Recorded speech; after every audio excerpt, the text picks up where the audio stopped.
Welcome to the second NetDevOps Days. The first one was in London in June. It was such a success, we thought we'd do it again on a different continent. How are you all doing this morning? I thought I was going to have to do that twice, but you're actually pretty enthusiastic, so 10 out of 10. Thank you for coming, right? The reason why we did this is because at the beginning of the year we looked at the sort of market and the available conferences and we figured there wasn't really anywhere that covered NetDevOps and network automation specifically. In the meantime, there's like 4 now, so something's going in the right direction and we're going to have a bunch of really good talks today all about this. I'd like to introduce my co-presenter for the first talk. This is Christopher Liljenstolpe. You will not be able to repronounce that or spell it ever. Chris, welcome. Thank you. Wow. So up until, characteristically I chose a talk title which was very ambitious, and then last night we figured out what we're actually going to talk about whilst having dinner. What I want to share with you today is that I think this is a particularly interesting time in NetDevOps and network automation or networking teams in general. But we are really building on the shoulders of giants. There's a lot that comes before it, which is why we chose the name NetDevOps and why we're comparing it to DevOps itself. So, a couple of things first. Richard, safety procedures, where are the exits? Richard Sinnitzer? He's closing the fire exit as we speak. Emergency exits. Over there. If anything happens, go that way. Just go to this as well when needed. Yeah, good. All right, thank you for that. Comprehensive fire policy, it's good to see. Next is we've got 7 presenters after this today. What we've done based on feedback from the London event is build much more social time. So we've got 1 less talk, we've got half-hour breaks, and we've got a 90-minute lunch. So great food throughout the day. We've got whiteboards, flip charts, and everything else out there. So if you want to go share ideas with your peers, please do that. And if you haven't seen it yet, you've probably seen the view. If you haven't seen the balcony yet, it's a huge balcony out the back next to the coffee area, and it looks like it's going to be a very sunny day. So please enjoy all of that, take it all in, learn a lot, and go away with good ideas. Did I miss anything? Not yet. Okay. Let's go to the first slide, shall we?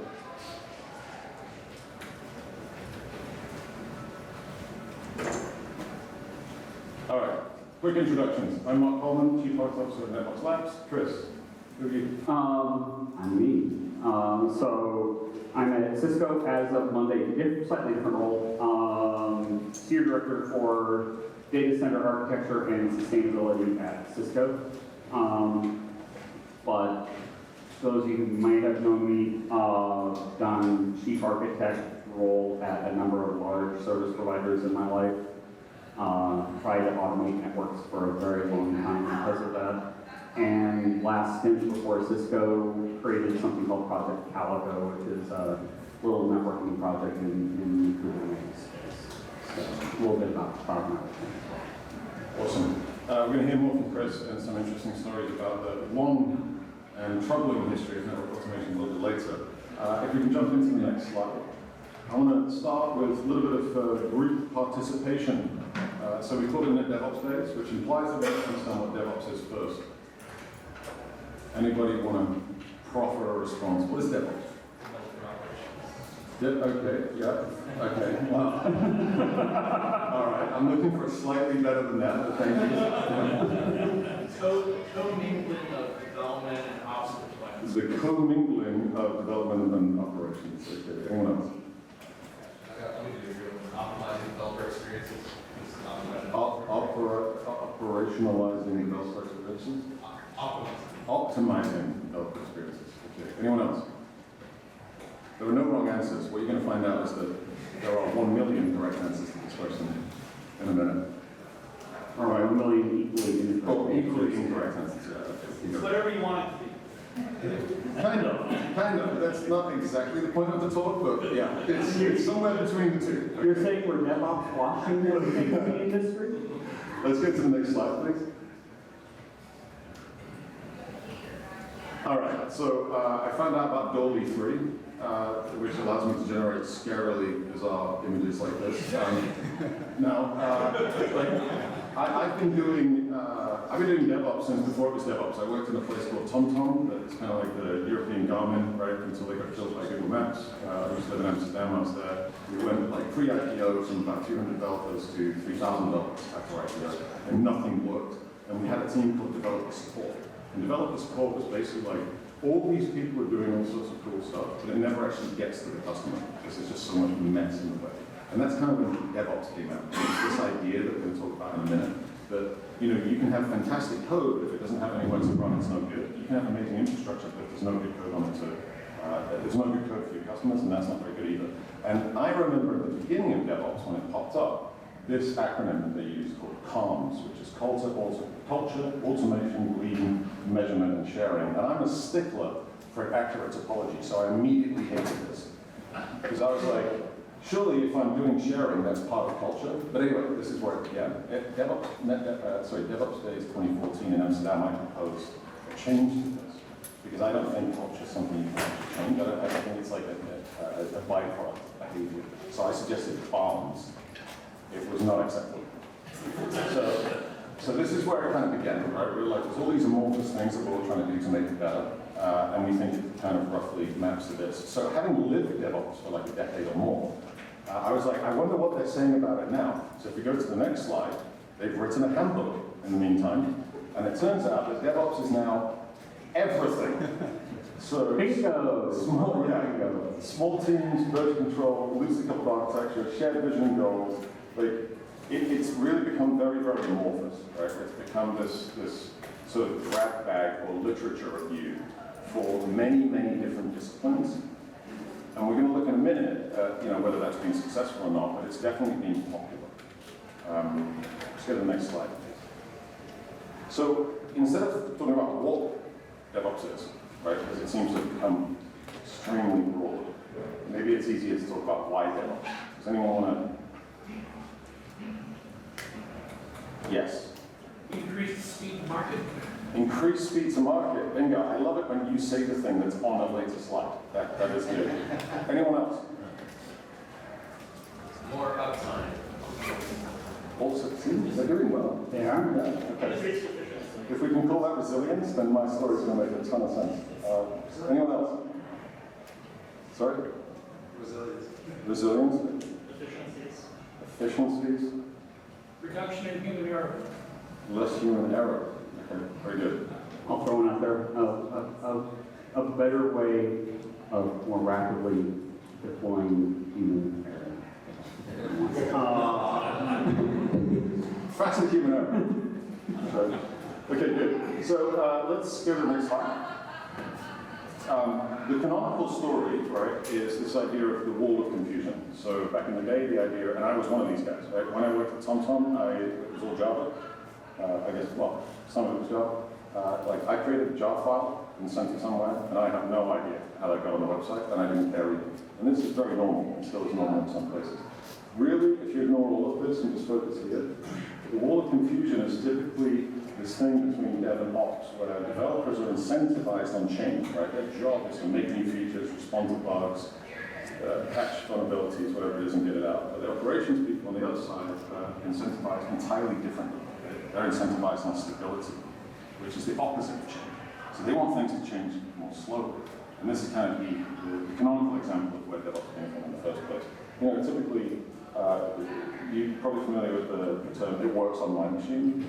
Like, Docker tried to fix that, a bunch of people tried to fix it, but like that really was how it was. I was just telling Chris last night at dinner, I used to create this jar file and send it, and they'd say, it's not performant, it's not fast enough. And I was like, I don't know what that means. Right? I'm already working on the next feature. So there's this misalignment of incentives in DevOps, and this is where a lot of this work, a lot of all these various disciplines came together for the last 10 years to try to improve that. Let's skip to the next one for a minute. It's important to look at, we were talking about this last night, right? Like, it's important to well, everyone went to the first line immediately. Yeah, that was his edition. So it's important to look at DevOps not as like anything new, right? It's really like a literature survey for any of you who've ever been in like the scientific world, right? It's a collection of other ideas to solve a specific domain problem. And, there's a whole ton of stuff in this, right? And what we're going to see from Chris a little bit later is it's kind of a similar story for network automation as well. But DevOps in itself isn't like a new thing. What it is this amalgamation of ideas from various disciplines across, well, like either 5,000 years, but maybe less facetiously, 60.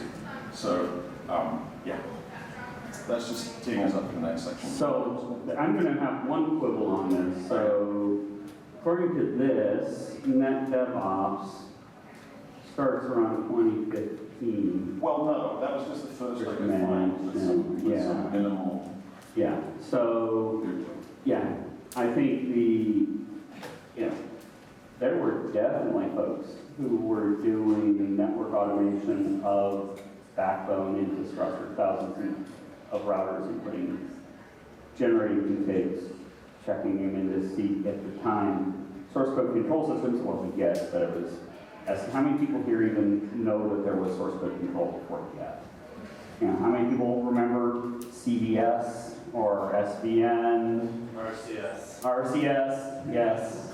So checking code fragments into RCS back in the 90s and validating routers against that, right? So in the backbone world, we were doing this a long time ago. I'll talk a little bit more about that. So this is not something, so the one thing I think the industry thinks today, we are not good in our industry in remembering that actually there is nothing really new. We just keep rehashing the same patterns. It just, usually the tools get better each recycle. Sometimes the tools actually get worse, but usually the tooling gets better or more people are used to the tools. And every time we come back around the cycle. Anyway, we'll talk more about that. We will. So let's go to the next slide, right? So what we've learned so far is that DevOps is just an amalgamation of ideas. It contains a bunch of stuff. It's just trying to solve a specific domain problem, which is around collaboration between developer and operations teams, especially as software is blowing up through the beginning part of this century. Here's another thing that I suggested to an organization that was ignored. So like I said earlier, I'm a stickler for good topologies, and one of the things that I did when I started working with the CNCF, Kubernetes people, is they had this big, long charter that was written by a committee of a bunch of people, and I was like, yeah, that sucks, we've got to do better. And I think if you kind of zoom out from DevOps for a minute and look all the way back to Stonehenge or wherever we were earlier, there's kind of three things that we're optimizing for all the time. Right? One is agility. We want to be able to change the service that we provide to our customers faster. Right? The second one is typically we're doing that at bigger scale these days, right? We've never seen in the history of software things like Netflix or Google or Amazon before. Like, these are really interesting new challenges. And the third is we want to do both of the above without breaking everything, right? So like going fast but everything breaks all the time is not great. Having a bunch of customers that you can't serve half of them offline is not great, right? So I think really if you look at DevOps sort of through the lens of these things, we find that this is what we've been optimizing for the whole time and continue to. But what it doesn't mean is that we're all trying to expand the triangle at the same time. Some people don't have Google scale, and some people don't have, resilience requirements to like 6 nines. But what we all have is a kind of mix of those three. We all have a position on that triangle that we're normally trying to push in one direction. And I think this is what kind of amalgamates DevOps and Lean and Agile and all the other words salad that you saw before. What do you think? Yeah, so I think the quibble I had especially on the second quote, when most people parse that second one, stable infra, in that, no piece of the infra can fail. And that's not really, that's not necessarily, or shouldn't necessarily be the goal. So, for example, what that means is that the contract of the operations, the infrastructure operations team, the network operations team, what you have agreed to provide doesn't fail. Does not mean that your components do not fail, right? So if I have two spine switches, I probably do not want to take one of them because I just dropped 50% of the bandwidth across my infrastructure. And that my customers will probably notice. Or if I've got 24 of them or 64 of them, taking one as I deploy a new config doesn't take down a whole lot of bandwidth. Customers probably not going to notice, right? This is why service providers love core routers, and actually we're a little more loose on core router configs than ag routers, because core routers, if one of them went down, everything recovered around them. People usually didn't notice a core router going down. An edge router going down was a much more catastrophic thing because some of most customers were too cheap to pay for dual connectivity, and your customer went down. So, we were much more careful around edge routers. So it's not so much the individual components, it's the service that you contract to provide. And I think that's one thing people and classical operations folks, none of my boxes can go down. And service can't go down. There's some other things I want to unpack on this, but we'll unpack later on the triangle of complexity and maybe how that is.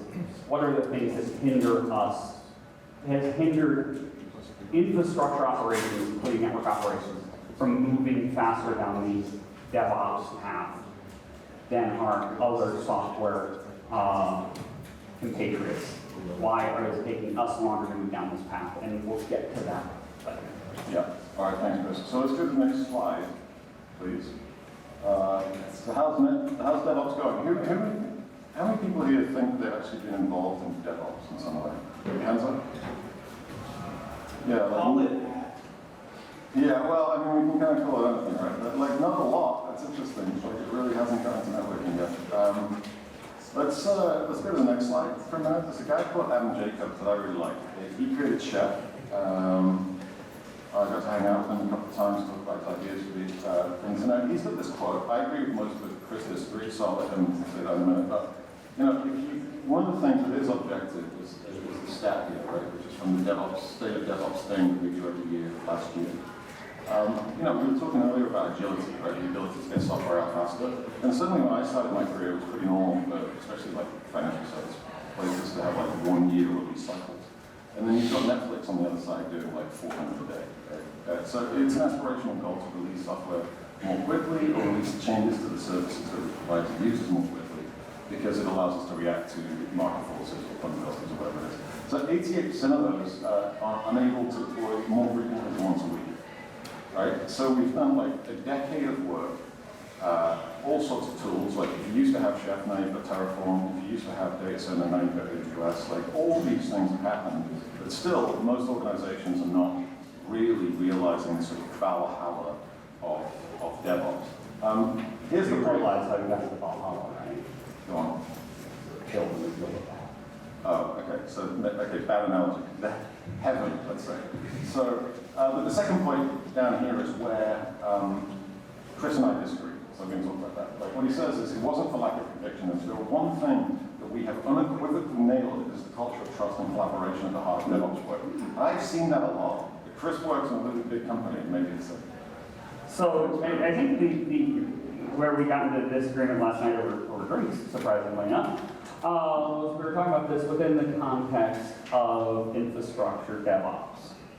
And I saw this in spades when I was doing the work around container networking at Project Calico and going and talking to large enterprises, be them large automotive companies or large banks, who actually, surprisingly enough, the large banks are actually fairly aggressive in this space, or any of the large enterprises.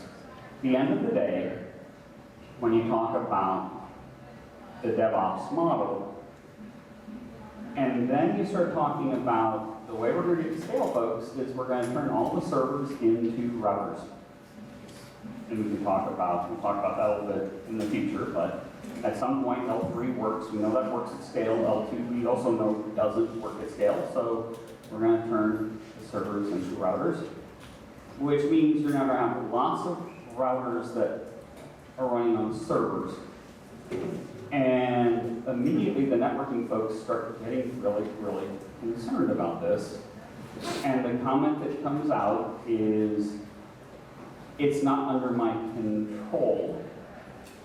I can set parameters, but it's under my control. And if it blows up, it's my head on the platter.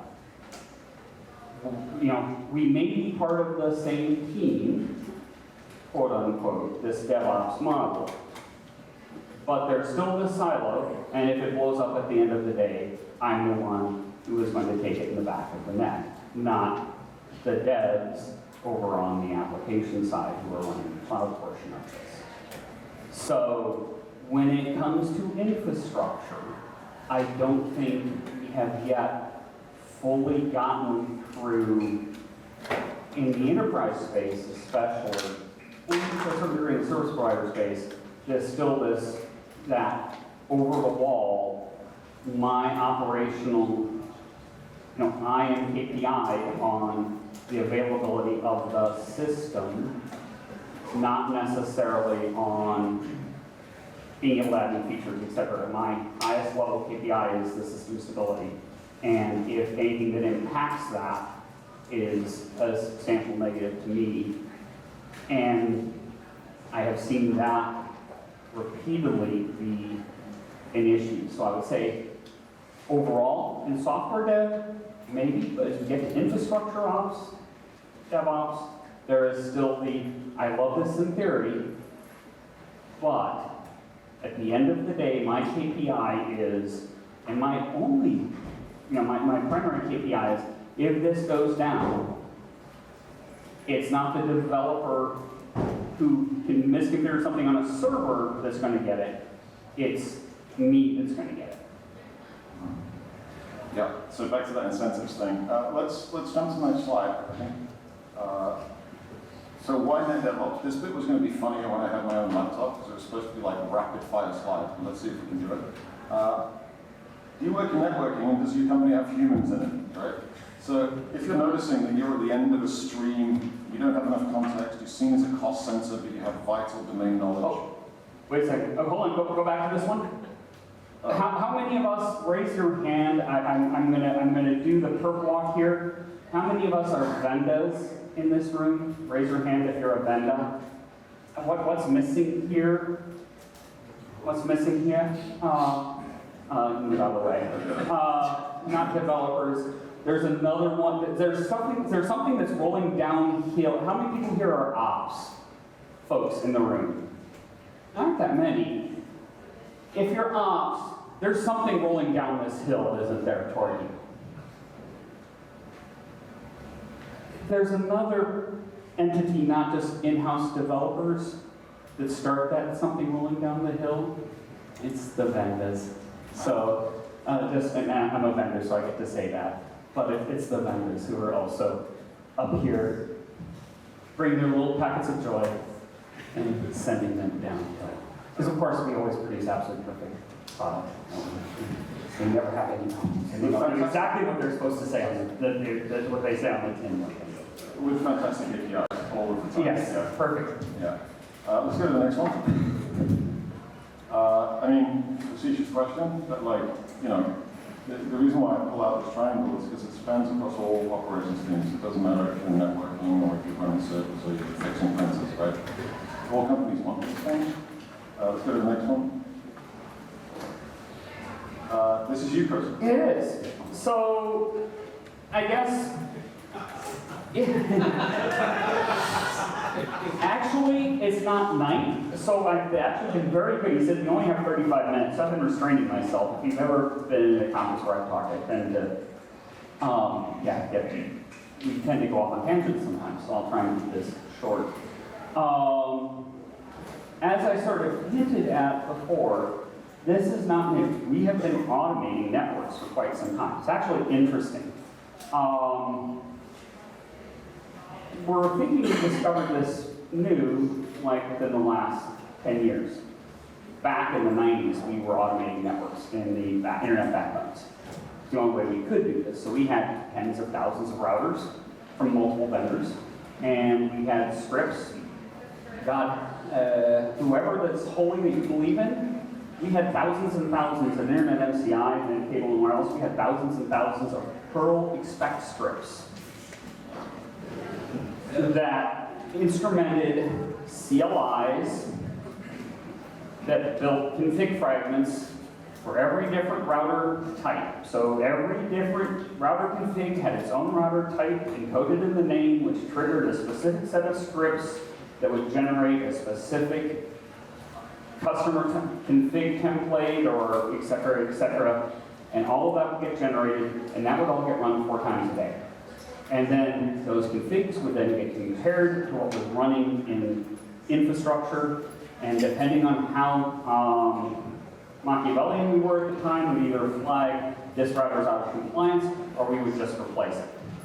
If ops had gotten completely out of hand for too long, we'd start replacing things, otherwise we'd just flag it. and tell the NOC they had to go justify why this router was out of config. We do the same thing for generating IRDB. At the time, we still tried to do things like BGP filters, so things like route hijacking didn't happen. And that was, again, all automated. This is why we all got very unhappy when vendors, like, I like to say I've been at Cisco for 3 years, I'm a Cisco victim for 30 years. We hated it when people changed CLI, because I now had thousands of scripts we had to go change whenever somebody changed CLI. I had 10 Perl programmers in my staff at Internet MCI that just maintained these scripts. Whenever we did a network engineering activity, we had some of those Perl programmers would be there. It's like, okay, we need a script to do this right now because we've got a third of the network that's hanging by a thread. Automate this right now for us, please. So this wasn't necessarily the cleanest thing, but we were doing this back in the 90s. And then UNet got bought, and Internet MCI got bought, and all the others got bought by Bell companies and PTTs. And they all had their favorite vendors who came in and said, we'll sell you Coleman management systems and automation systems that will do this all for you, as long as you buy all the rest of our hardware. So then you end up with the stack from Ericsson, the stack from Nokia, the stack from Cisco, and da-da-da. And all of those tools sort of disappeared. And all of the knowledge on how to do that sort of slowly disappeared. Not a problem, all that kind of stuff slowly disappeared. And now we're coming back to this again. But all of that knowledge, where that knowledge went, by the way, surprise, surprise, a lot of those engineers went off to places like the hyperscalers. And that's where that knowledge base went off to the hyperscalers as out there. So this is not new stuff. What has changed is the tooling. The tooling has changed a lot in the meantime. We no longer have to do terminal scraping, which is sort of nice. Usually we don't have to do terminal scraping. Come on, my APIs are great at Cisco, right? Anyway, but you know, this was, if you were around long enough, this was the wonderful wars between iOS and iOS XE and Juniper, you know, around the CLI. It wasn't because of CLI, although CLI changes were nice, it was because which one was the most easily automated, which one was the most easily, you know, you could easily guess the behavior of it when you automated the CLI. No one ever thought to ask, you know, oh, gee, is CLI the right API to target for automation? It's just what we had at the time. I think, though, this drives back to an interesting point. Then we get to the container bit. One of the things that makes DevOps hard is complexity. As you add complexity to DevOps, it makes DevOps inherently more difficult. What makes complexity? Complexity comes from scale, churn, or complexity of the things you need to automate. The number of knobs, the number of states you have to check, the state engine you have to automate. Well, at scale, in a network, you definitely have scale, size. You may have churn, especially if you're starting to look at container infrastructure, etc. You definitely have scale. And in networking, we have complexity. So we now have complexity across all three segments. And in infrastructure, we have things across all three segments. Across all three of those axes, I should say. And partially that's in infrastructure, we carry the sins of our fathers with us. Because you have no idea that old piece of application, is it still necessary? Do I still need that L2? You know, do I still need L2 adjacencies to support that some old piece of Oracle code somewhere that still wants to do L2 liveness check or whatever else? Or who knows? I supported Banyan Vines for the US, to support the US Navy in America into the very late 1990s, believe it or not. I still have banging vines in my network, and hopefully no one has banging vines anymore. But, you carry all this old stuff.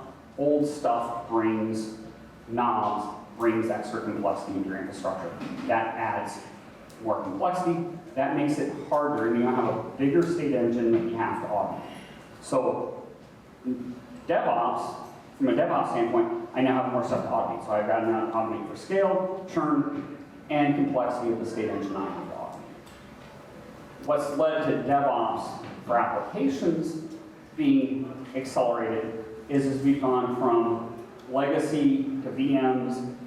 I would say VMs, we still had a problem. He says VMs were great for automating. I disagree with him, but he says it worked, so okay. Containers definitely much easier. Infrastructure, we're now getting to the point where an infrastructure, the applications we're supporting now are starting to be at a point where it's a much simpler pattern we're supporting. IP, basic storage, etc. If we want to make infrastructure DevOps, we need to, as infrastructure operators, get to the point where we say we're willing to let a lot of the old design patterns behind, leave those behind, because that reduces the state, the scope of the state engine we want to automate. That reduces one of the complexities, axes of complexity for automation. Reduces the number of APIs we have to instrument, and then observe, error check, etc. That makes that easier. It's less code. So, from an infrastructure, why are we behind? We carry a lot of complexity, as well as having to deal with a lot of scale and churn. So, we need better tools, we need better APIs. We also, as operators, need to be realistic in what things we actually really need to automate versus we're still trying to cover our backside because we still might have legacy requirements we're not fully sure we want to wait. If we simplify that, it should make things easier to automate going forward. As an example, how did we get to scale to support, in the VM world, to support networking VMs? What we did is we still, in SVNs, we supported a full L2 model. Most SVNs supported 500 servers max, usually less, a couple thousand VMs, and they started creeping. When we did Calico for Kubernetes, we can support day one, 4,000 servers, hundreds of thousands of containers. How did we do that? I said, no one today does L2, all of the legacy stuff. Containers need an IP connectivity. They need the ability to say who can and can't talk to other containers based on L3, L4. Those two things are disjunctive. How do you get to somewhere and what policies you enforce are not the same thing. Let's not entangle those. We know this design pattern. It's simple. L3, we know that works at scale. So why build this at L2? Why follow the old design pattern? Turn every server into a router. We know how to do that. So Calico turned every server into a router. We now know this will scale up to the size of public internet. Problem solved. 2, we now need to prevent things. Everything can talk to one another. How do you keep them from talking to one another? Every one of these servers has IP tables already in it. Let's automate IP tables or other filtering mechanisms that are already in the server to, at the very first point of entry into the network and the last exit point of the network to the containers, make a decision. Can that pod or that container talk to the thing it's trying to talk to at the very first point? Don't try to do it in the middle where you've got a huge cross-sectional problem. Do it at the very first or the very last point where you've got a very small bit of data you have to look at, just who that container is trying to talk to. rather than all possible conversations, and do that filter right there with the tool that's there. Simple problem, separate the two very simple sets of knobs. And now you have something that works with hundreds of thousands of endpoints in milliseconds at scale, is automatable with a couple of API endpoints. So it's what do you really need to automate to get your job done versus all the things you could automate. All right, thank you, Chris. Yep. So we just want to move into the final yards of the talk. If we could go to the next slide. Let's go to the next one. Let's go, no, I think we're going backwards now. Let's go forwards. Yeah. So there are a bunch of challenges, right? And we don't actually have time to get into this anymore. My colleague Jordan, who works in NetDevOps Labs with us, put out this tweet the other day, and it absolutely blew up. If we go to the next one, and the next one, and the next one, and everybody's got a lot of challenges with network automation, right? But they all, when I kind of pattern match this, what I see, if we go all the way back to the beginning, is DevOps is an amalgamation of disciplines from various areas, right? Over many years, brought together to build to solve a specific problem, which is how do companies work together, and they have teams within them, like developer teams and operations teams, who have different incentives, right? They're on the same team, but they're not working together for some reason.